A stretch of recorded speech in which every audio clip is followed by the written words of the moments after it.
Essaouira et Safi, pour une consécration des droits de la femme. Dans le cadre du programme d'autonomisation des femmes pour les rôles de leadership, un atelier a été organisé au profit de femmes fonctionnaires.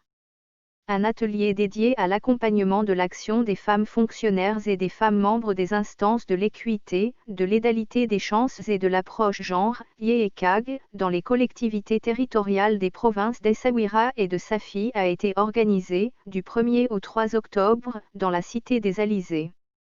Initié par le Forum des fédérations du Canada en partenariat avec le Conseil provincial d'Essaouira et l'association Aspiration féminine, cet atelier s'inscrit dans le cadre du parachèvement du processus de renforcement et d'accompagnement de ces femmes dans le cadre du programme Autonomisation des femmes pour les rôles de leadership dans la région MENA, Maroc, Tunisie et Jordanie.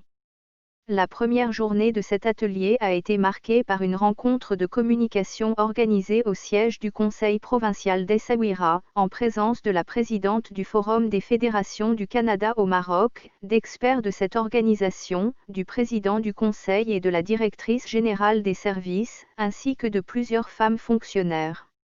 Cette rencontre a été l'occasion de procéder à une évaluation du bilan de la convention de partenariat liant les deux parties, qui ont mis sur pied un futur programme d'action, dont l'association Aspiration féminine sera chargée de la mise en œuvre et qui concerne les femmes fonctionnaires et celles membres des IECAG, ainsi que les femmes qui s'apprêtent à se porter candidates aux prochaines échéances électorales.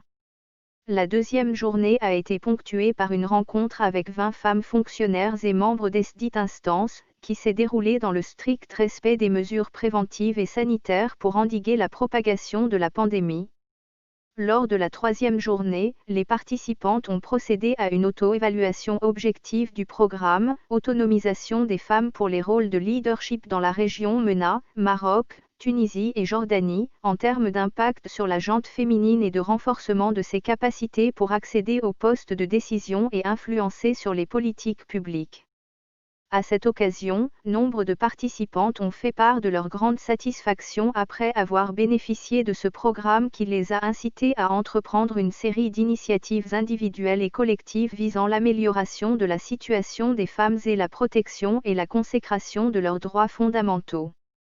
Par ailleurs, ces femmes bénéficiaires, qui ont été réparties en plusieurs groupes, ont mis en place des plans d'action pour l'avenir englobant différents programmes et diverses activités axées sur la consolidation de l'institutionnalisation de l'équité et de l'inclusivité dans la gouvernance aussi bien dans le secteur public que privé, et sur le renforcement des chances des femmes d'accéder aux postes de leadership au sein des conseils élus ou des autres institutions. Publié le mardi 6 octobre 2020 sur l'opinion.ma.